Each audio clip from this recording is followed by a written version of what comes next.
Contribute to achieving a peaceful and just resolution of the conflict, included in the preservation of the parameters of the two-state solution, to which member states have collectively subscribed. This is vital not only for Palestinians and Israelis, but for peace and stability in our region and beyond. The UAE strongly believes that the only path to that just and lasting peace is through the fulfillment of the long-denied right of the Palestinian people to self-determination, with an independent and sovereign Palestine based on the 1967 borders, with East Jerusalem as its capital, living side by side with Israel. That right to self-determination and the duty of every member of the international community to cooperate in its fulfillment was expressly recognized in this Court's advisory opinion of 2004. Mr. President, rather than repeat the UAE's written statement of July 2023, I will elaborate on 5 key points here today. My first point addresses the significance of this advisory opinion to the realization of the two-state solution. In so doing, I wish to respond to the claim that in providing an advisory opinion, the Court would hinder the negotiating process. I will then direct my second submission to the deteriorating situation in the occupied Palestinian territory since the written stage of these proceedings. Third, I will devote some time to East Jerusalem and Israel's violations there, including its annexation of territory and its undermining of the legal and historic status quo. Israel's violations in the West Bank, in East Jerusalem, and in the Gaza Strip imperil the two-state solution. The conclusion that flows from these violations is that Israel's occupation is illegal. This will be my fourth point. Finally, I will focus on the consequences of Israel's unlawful actions for Israel, for all states, and for the United Nations. I will now address the first point, the two-state solution. The General Assembly and the Security Council, through dozens of resolutions, have entrenched the two-state solution as the basis for peace. This vision necessarily includes the Gaza Strip as part of the Palestinian state, as reaffirmed most recently by the Security Council in Resolution 2720 of 22 December 2023. The viability of this vision of peace and of an independent Palestinian state are imperiled by Israeli violations that are the subject of the present proceedings. Since the General Assembly's request to the Court in December 2022, these violations and the level of violence have risen sharply. We convene today while Israel's grave violations against Palestinians persist with impunity, 4 months into its military operation in Gaza and following 4 failures by the Security Council to call for a ceasefire. Meanwhile, an increasingly brutal Israeli regime of systemic subjugation in the West Bank compounds Palestinian suffering. The horrors that have unfolded over the last few months, the 7th of October attack on Israel, the destruction of the Gaza Strip, and the oppression in the West Bank underscore the desperate need for realizing the two-state solution. In the context of this grim reality, the Court's advisory opinion is appropriate, it is urgent, and it is necessary.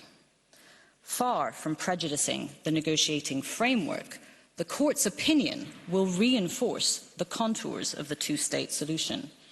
Indeed, that solution must be consistent with international law. In the Wall opinion, the Court recognized that a negotiated solution and the establishment of a Palestinian state alongside Israel must be on the basis of international law. This is also what the Security Council reaffirmed most recently in Resolution 2720. These pronouncements make that a could not and must not lead to a result that is contrary to international law. And it is self-evident that a negotiating process that results in the contravention of peremptory norms of general international law would be void. By their very nature, peremptory norms are non-negotiable. The fact that a solution is negotiated does not mean that it should not be principled. By responding to the questions posed by the General Assembly as regards Israel's violations and their consequences, the Court will be advising on legal questions directly relevant to the two-state solution. In so doing, the Court will aid efforts to realise the right of the Palestinian people to self-determination. This could not be more pressing. Moreover, as the State of Palestine observed in its oral statement on Monday, the Court's exercise of its advisory function can and has served to advance deadlocked negotiations, as occurred with its Chagos opinion. There is a similar need for the Court's advice on the Palestinian question, which is characterized by prolonged stalemate and frustrated negotiations, while Israel continues to change facts on the ground. Mr. President, the 56 years of occupation of Gaza and the West Bank, including East Jerusalem, have been shaped by Israel's consistent, grave violations against the Palestinian people. The UAE is confident that the Court has before it ample evidence to assist its identification of those violations and determination of their legal consequences. As I turn to my second point, I will outline briefly how the situation has severely deteriorated since July 2023. Under international law, the Gaza Strip is occupied territory. Gaza is also one of the most densely populated places on Earth. For over 4 months now, and after enduring 17 years of blockade, its population of over 2.2 million has been under siege, faced with severe restrictions on water, food, and other essential goods. The level of human suffering faced by civilians in Gaza, predominantly women and children, is on a scale seldom seen in the modern era. Israel's indiscriminate attacks on the Gaza Strip have caused massive civilian casualties and the extensive destruction of homes, schools, and hospitals. Some 75% of Gaza's total population is displaced. I note here, Mr. President, the latest orders issued to the Israeli Defense Forces to plan for the evacuation of Rafah ahead of another military offensive. That offensive would leave the approximately 1.5 million displaced Gazans taking refuge in the city with nowhere to go. These plans have been met with the international community's resounding rejection. Israel has imposed a policy of collective punishment against the Palestinian people in violation of Article 33 of the Fourth Geneva Convention. Israel has repeatedly issued so-called evacuation orders that in effect seek to transfer Palestinians forcibly in violation of Article 49 of the Fourth Geneva Convention. Israel has also failed its duty of ensuring the food and medical supplies of the population in Gaza in violation of Article 55 of the Fourth Geneva Convention. Israel has further failed to protect the wounded and the sick in violation of Article 16 of the Fourth Geneva Convention. Each passing day is met with further violations of international humanitarian law. And while the eyes of the world are trained on its brutal military operation in Gaza, Israel's violations in the West Bank have intensified. As submitted to the Court, a number of Israeli acts in the West Bank, including East Jerusalem, constitute grave breaches under the Fourth Geneva Convention. Israel's conduct also violates the right of the Palestinian people to self-determination, which lies at the heart of these proceedings. 2023 was by far the deadliest year for Palestinians in the West Bank since the United Nations began keeping records, more than tripling the previous high in 2022. 2023 also saw the highest levels of settler violence yet recorded by the United Nations. The freedom of movement of Palestinians has been severely impacted, including for Palestinian farmers seeking to harvest their lands in the West Bank. demolitions of Palestinian property have also reached their highest levels.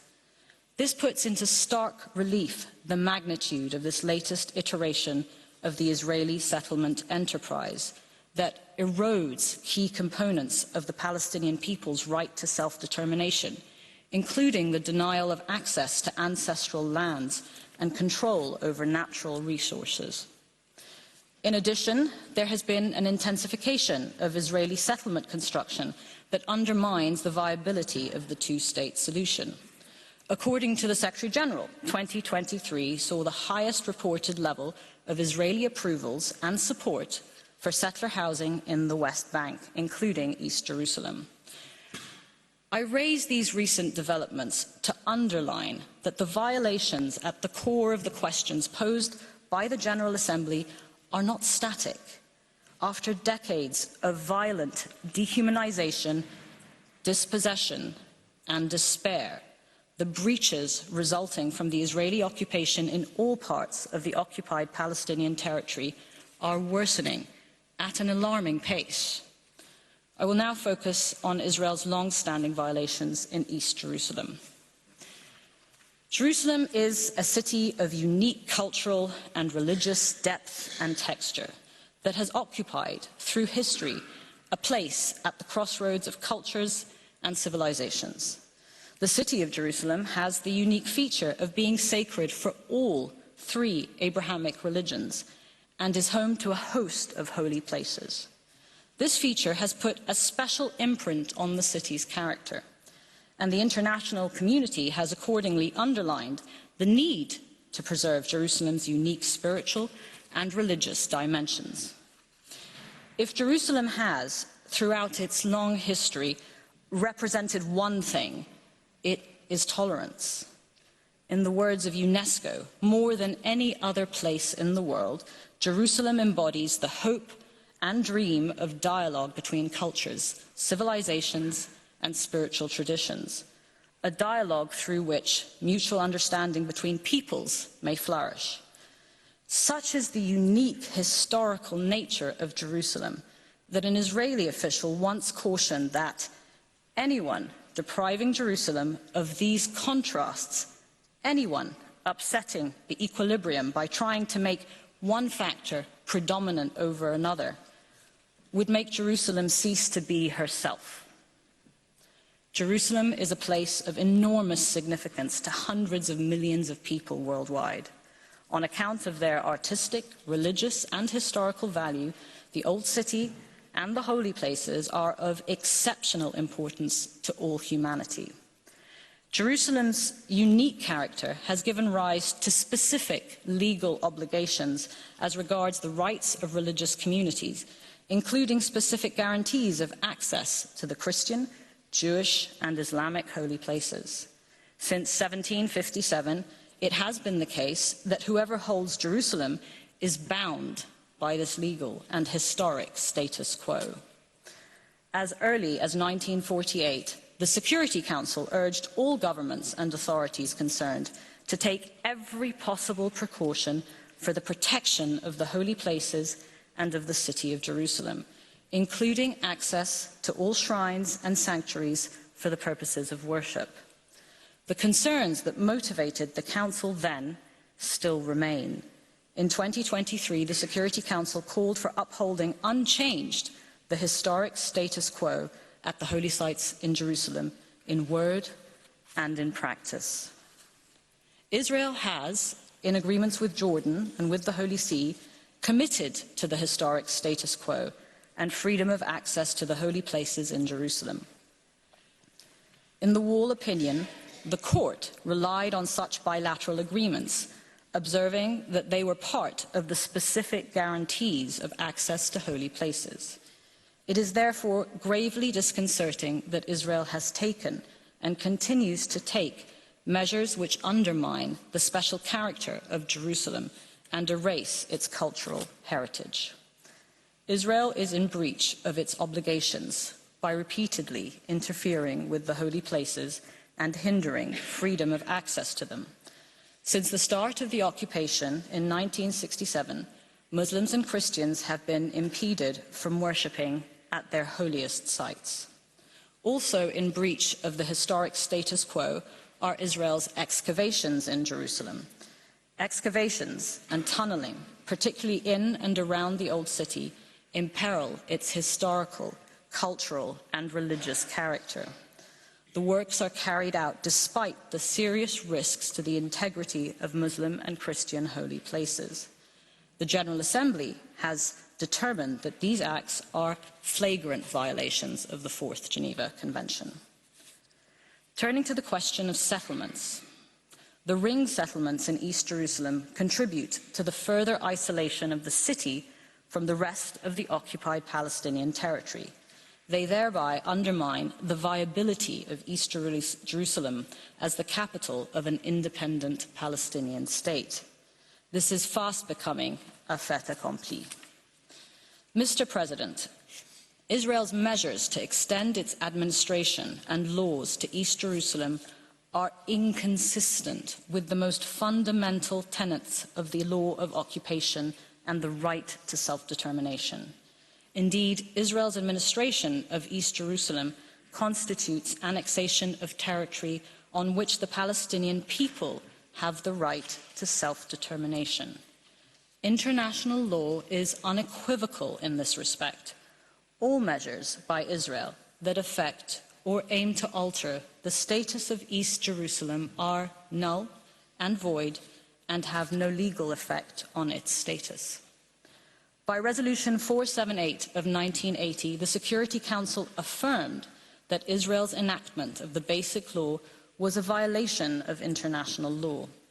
Resolution 478 was plainly intended to be legally binding on Israel and all UN member states. A binding determination by the Security Council to the effect that a situation is illegal must have consequences.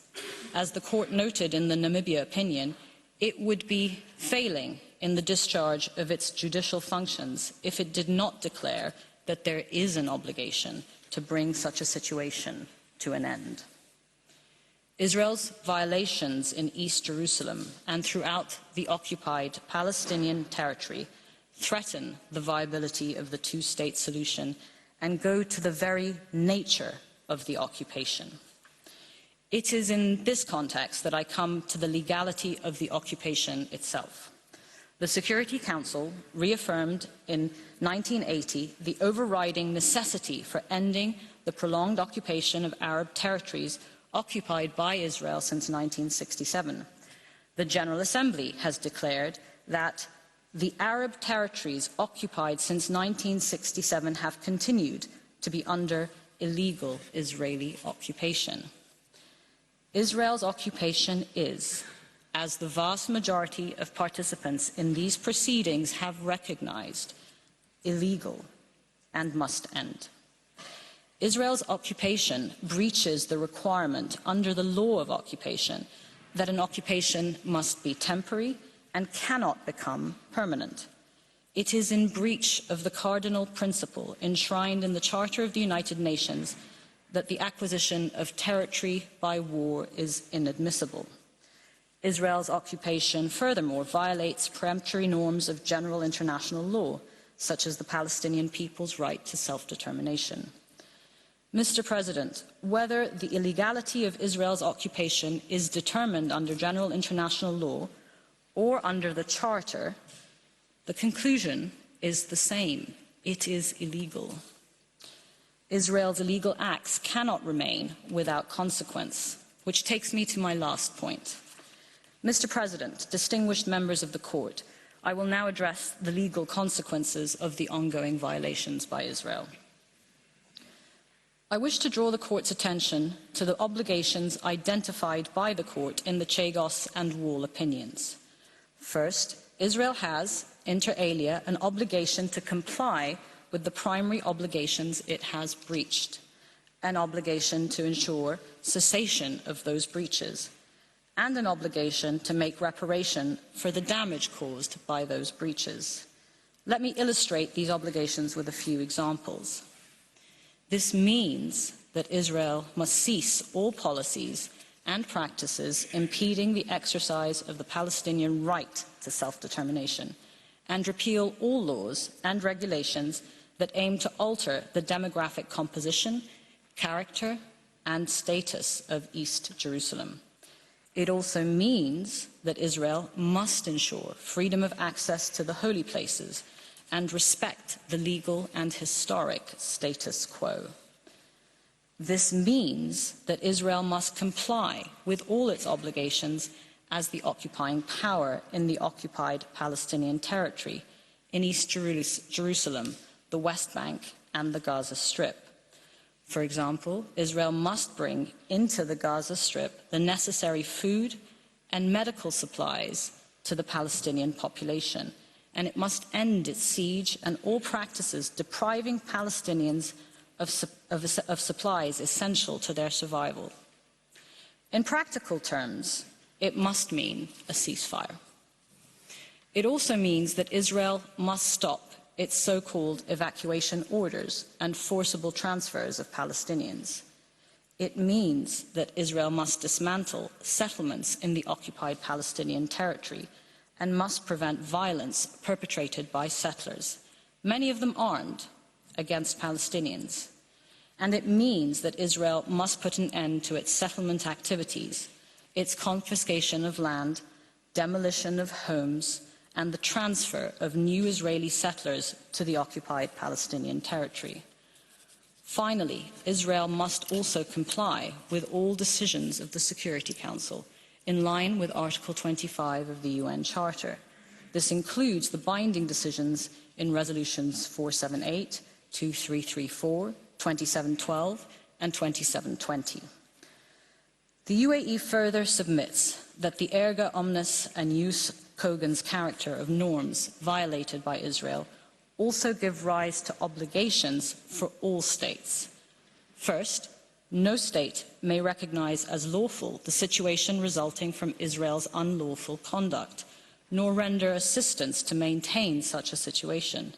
Second, states are under an obligation to cooperate to bring to an end Israel's serious breaches. Additionally, state parties to the Geneva Conventions must ensure respect for those conventions. These obligations may translate into different actions from one state to another.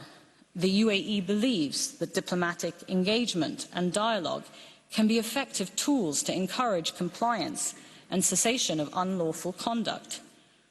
But where these tools fail, third states' obligations remain, as do the other instruments of the international system, including the General Assembly, the Security Council, and the court that sits in this great hall of justice. As the permanent representative of a country that has just completed its term on the Security Council, I wish to invite the court to consider the following. The obligations to cooperate and to ensure respect for international law carry implications for states in the exercise of their vote on the Security Council. Voting against or preventing the adoption of a Security Council resolution that seeks to put an end to serious breaches of international law cannot be compatible with such obligations. Israel's violations also have implications for international organizations. The organs of the United Nations can and should take all steps within their respective mandates with a view to ensuring an end to those violations. The UAE remains firmly committed to play its part in supporting the principles of international law which underpin the international system. The UAE considers that the court's advice on the questions before it is critical. Indeed, we believe it matters for all states, large and small, who rely upon and seek to preserve our international order. The reason it matters is quite simple. The even-handed application of international law is essential if that order is to function. To allow otherwise, to permit states to pick and choose what international law to apply and when, risks destabilizing our international order. Mr. President, distinguished members of the court, the Palestinian people have suffered for far too long under an occupation that is seemingly immune from international law. Palestinians and Israelis deserve to thrive side by side in their own independent, prosperous and secure states. This cannot happen if Israel's violations persist. Peace will remain elusive while the Palestinian people's inalienable right to self-determination continues to be denied. The UAE has every confidence that the court's opinion will contribute significantly towards achieving a peaceful resolution of this conflict in accordance with international law. Thank you. I thank the delegation of the United Arab Emirates for its presentation. I invite the next participating delegation, the United States of America, to address the court. I call upon Mr. Richard Vizek to take the floor.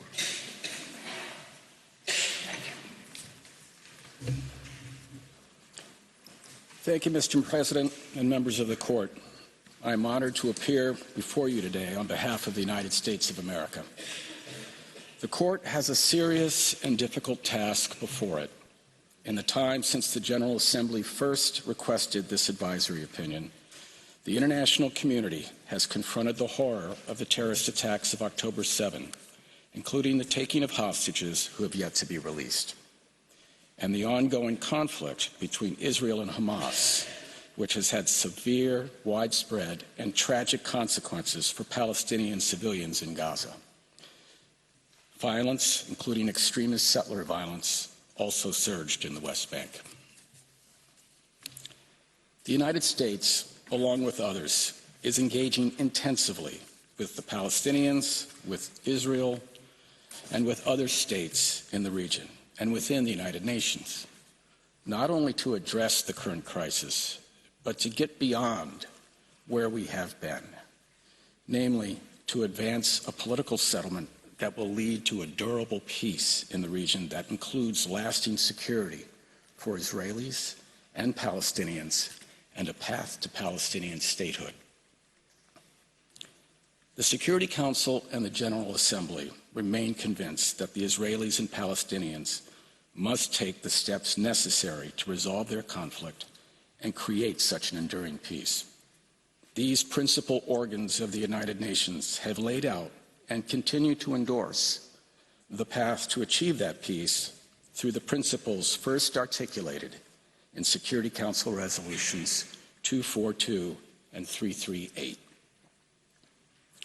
Those resolutions are the core of the established framework within which the court should address the legal questions before it. This court's advisory opinion will have consequences for the parties to the conflict and for the ongoing efforts of all of those working to achieve a durable peace. It will do so for the Security Council, which bears primary responsibility for maintenance of international peace and security. It will do so for the General Assembly, which requested the court's advice. And it will do so for the other members of the international community. Throughout the tumultuous and often violent history of the Israeli-Palestinian conflict, the United Nations has been consistent in its support for the proposition that a comprehensive, just, and lasting peace requires negotiations between the parties to the conflict. As the court can see in the submissions before it, there is broad international support for achieving a negotiated solution to the conflict that will give rise to a Palestinian state, a solution in which two peoples live side by side with equal measures of freedom, security, opportunity, and dignity, and which results in broader regional integration and stability with respect for the right of all states to live in peace within secure and recognized borders. It is for these reasons that the United States encourages the court to ensure that its opinion preserves and promotes the established framework and the prerogatives of the principal political organs of the United Nations to identify the appropriate measures to address this particular matter of international peace and security. Mr. President, members of the court, it will not be possible in this statement to address every assertion or underlying assumption, including those with which the United States disagrees. Instead, my statement today will proceed in two parts. First, I will discuss the established framework set forth and endorsed by the Security Council and the General Assembly, as well as the widespread recognition that the parties must return to that framework as the pathway to durable peace. I will then address guiding considerations for the important role the Court should play in preserving and promoting that framework. Mr. President, members of the Court, the first time the General Assembly sought this Court's advice in relation to the Israeli-Palestinian conflict, the Court recognized that, and I quote, "This tragic situation can be brought to an end only through implementation in good faith of all relevant Security Council resolutions, in particular Resolutions 242, adopted in 1967, and 338, adopted in 1973. This statement remains as true today as it was then, as the Security Council, the General Assembly, and the international community have consistently affirmed, and as many of the submissions in these proceedings recognize. As set out in our written submissions, the established framework for achieving a comprehensive and enduring peace is anchored in Security Council Resolutions 242 and 338. At their core, these and subsequent resolutions call for the application of two interdependent and inseparable requirements for a just and lasting peace. One is the withdrawal of forces from occupied territory, and the other is peace and security for states in the Middle East through acknowledgement of the sovereignty, territorial integrity, and political independence of every state in the area. In identifying these interdependent requirements, the Security Council decided that the withdrawal of Israeli forces relies on and is bound together with the termination of belligerency, mutual recognition and respect for the right of Israel and every other state in the region to live in peace within secure and recognized boundaries, free from threats or acts of force. This principle is referred to by both the Security Council and the General Assembly as land for peace. In the years since, these interdependent and inseparable requirements have been the organizing principle of historic peace agreements, first between Israel and Egypt, and then between Israel and Jordan. They were also adopted by Israel and the Palestinians in the Oslo Accords, though the promise of Oslo has yet to be fulfilled. The framework built upon these requirements remains the only basis for achieving a comprehensive peace in the region and between the parties. The Security Council and the General Assembly have reflected this time and again in their respective resolutions. This framework also remains the basis for ongoing U.S. efforts to facilitate a lasting peace. Earlier this month, U.S. Secretary of State Blinken traveled to the region for the 5th time since October 7 and discussed the sets of commitments that all parties would need to make. As he explained, there will be difficult choices necessary to realize the vision of the long elusive prospect of true peace and true security. He also reinforced that the diplomatic path to a just and lasting peace and to true security for all in the region continues to be a path to an Israel that is fully integrated into the region with normal relations with the countries of the region and with firm guarantees for its security. He underscored that this must include a concrete path to a Palestinian state living side by side in peace and security with Israel. The United States is not alone in this effort to achieve and sustain the goal of the established framework that the Security Council and the General Assembly have created and continue to endorse. Countries and organizations around the world, some of which are participating in these proceedings, continue to reiterate the imperative of reviving the peace process and urgently achieving a two-state solution. Our written comments collect a number of statements made to that effect. Mr. President, members of the Court, I turn now to the second part of my statement and the important role the Court can play in preserving and promoting this established framework.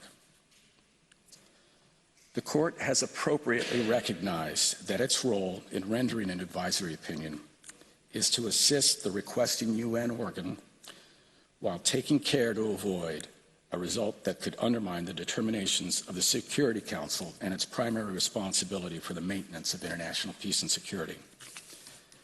This feature of the Court's advisory function has several important implications for the Court's work in this proceeding. I will discuss three of them. First and fundamentally, the Court should not take up the suggestion of some to interpret the questions in this proceeding as encompassing the entire question of Palestine. The request seeks advice only with respect to the legal consequences of the conduct of one of the parties to the underlying conflict. This one-sidedness, which contrasts with the reciprocity inherent in the established framework, necessarily must inform the Court's approach to this advisory proceeding. Second, contrary to the assertions of some participants, in calling for the Court to take this measured approach to the question referred, the United States is by no means suggesting there is no role for the Court, nor is it the position of the United States that the Court must refrain from considering violations of international law or the legal consequences thereof. Participants who have said as much have misunderstood us.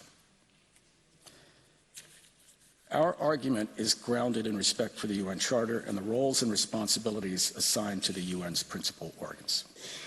The Court's advisory function was designed to assist the UN's principal political organs in the proper performance of their respective functions. In exercising its advisory role, the Court must necessarily consider the extent to which the Security Council and General Assembly have taken action to address a matter of international peace and security, particularly where, as here, they have directly and repeatedly endorsed a specific framework for achieving peace. None of the Security Council's resolutions has suggested altering or departing from this framework. In fact, as recently as late December, the Council, in Resolution 2720, reiterated its, and I quote, unwavering commitment to the vision of the two-state solution, where two democratic states, Israel and Palestine, live side by side in peace within secure and recognized borders, consistent with international law and relevant UN resolutions, end quote. And at around the same time, the General Assembly likewise stressed in Resolution 78/192, quote, the urgency of achieving without delay an end to the Israeli occupation that began in 1967 and a just, lasting, and comprehensive peace settlement between the Palestinian and Israeli sides, based on the relevant resolutions of the United Nations, the Madrid Terms of Reference, including the principles of land for peace, the Arab Peace Initiative, and the Quartet Roadmap to a permanent two-state solution to the Israeli-Palestinian conflict. International law has a central and important role to play here. Within the established framework, the Security Council itself, including in recent resolutions 2172 and 2720, has demanded that all parties comply with their obligations under international law, including international humanitarian law. And within the framework, the Council has also sought to remove obstacles to the achievement of a two-state solution, including the establishment of civilian settlements, destruction of infrastructure, demolition of homes, and the failure to prevent acts of terrorism. The Council has likewise emphasized that the parties should be held to their commitments. For example, Security Council Resolution 1850 notes the irreversibility of the bilateral negotiations between the parties and urges, and I quote, an intensification of diplomatic efforts to foster in parallel with progress in the bilateral process, mutual recognition and peaceful coexistence between all states in the region in the context of achieving a comprehensive, just, and lasting peace in the Middle East.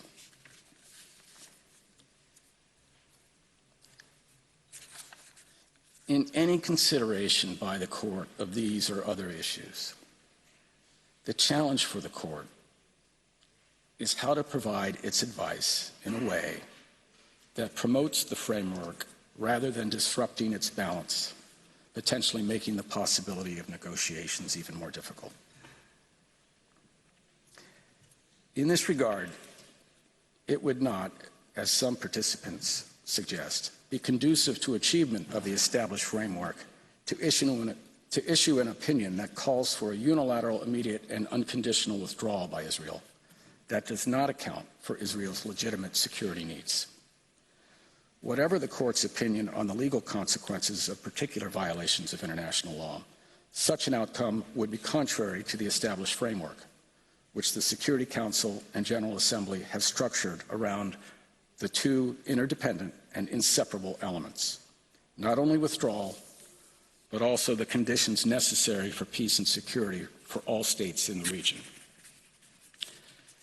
An enduring peace requires progress on both of these balanced elements. In addition, as noted in the U.S. written comments, the establishment of this framework by the Security Council and General Assembly is a salient feature of these proceedings, distinguishing it from other proceedings. Mr. President, members of the Court, as Secretary General Guterres remarked just a few weeks ago in connection with ending Israel's occupation, quote, "A lasting end to the Israeli-Palestinian conflict can only come through a two-state solution. Israelis must see their legitimate needs for security materialized, and Palestinians must see their legitimate aspirations for a fully independent, viable, and sovereign state realized, in line with United Nations resolutions, international law, and previous agreements." Under the established framework, any movement towards Israel's withdrawal from the West Bank and Gaza requires consideration of Israel's very real security needs. We were all reminded of those security needs on October 7, and they persist. Regrettably, those needs have been ignored by many of the participants in asserting how the Court should consider the questions before it.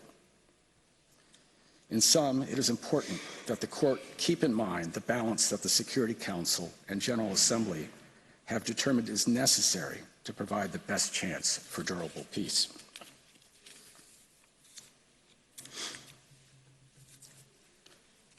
Mr. President, members of the Court, I turn now to my third point. In carefully considering how its advice might best support progress within the established framework, the Court should not deviate from longstanding principles of international law, including with respect to the law of belligerent occupation. As set out in the written submissions of the United States, international law does not provide for an occupation itself to be rendered unlawful or void, based either on its duration or on any violations of occupation law. Under international humanitarian law, a belligerent occupation is established when the customary international law standard reflected in Article 42 of the Hague IV regulations is satisfied. The fact of an occupation is the basis for the occupying power to exercise its authority over occupied territory. The fact of an occupation is also the basis for the application of the legal rights and duties applicable to an occupying power. For example, the Fourth Geneva Convention prohibits an occupying power from transferring parts of its own civilian population into territory it occupies. Even if an occupying power violates such a prohibition, as has been argued in this proceeding and as the Court found in construction of a wall, the legal status of the occupation would not change as a consequence, because the occupation continues in fact. Importantly, this means that the protections of occupation law, including its protections for civilians, would continue to apply. We were surprised to hear that some have questioned in this proceeding the U.S. position on the illegality of acquisition of territory by the use of force. We have repeatedly stated our strong opposition to any unilateral attempts to change the peacefully established status of territories by force or coercion anywhere in the world, and have reaffirmed that the acquisition of territory by force is prohibited. And as our written statement made clear in reference to this and other situations, the Security Council and the General Assembly have declared that any actions to change the status of occupied territory are null and void and do not affect the continued application of the Fourth Geneva Convention. With respect to duration, international law does not impose specific time limits on an occupation. That said, belligerent occupation is a temporary measure for administering territory under the control of belligerent armed forces. A few days ago at the Munich Security Conference, Secretary Blinken emphasized that it is more urgent than ever to proceed to a Palestinian state, one that also ensures the security of Israel and makes the necessary commitments to do so.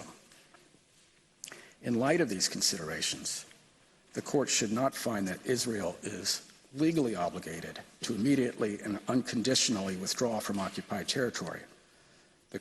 The Court can address the questions before it within the established framework based on the Land for Peace principle and within the parameters of established principles of occupation law. Mr. President, members of the Court, as I said at the outset, you have a difficult task before you. Others have asked you to broadly construe the questions and the law. They have asked you to try to resolve the whole of the dispute between the parties through an advisory opinion addressed to questions focusing on the acts of only one party. The United States disagrees with that this approach would be consistent with the Court's role within the United Nations or the established UN framework for achieving peace through negotiations. Hamas's attacks, hostage-taking, and other atrocities, the ongoing hostilities and the suffering of Palestinians in Gaza, and the violence in the West Bank reinforce the United States' resolve to urgently achieve a final peace that includes the full realization of Palestinian self-determination. The current crisis illustrates the vital need to achieve this peace, this final peace, with a Palestinian state living safely and securely alongside a secure Israel, fully integrated into the region. As Secretary Blinken said, quote, "We're not going to have durable security for Israel unless and until Palestinian political aspirations are met," end quote. The lack of meaningful progress on a negotiated end to the conflict and establishment of peace between the parties and for the region cannot and must not persist. The Security Council and General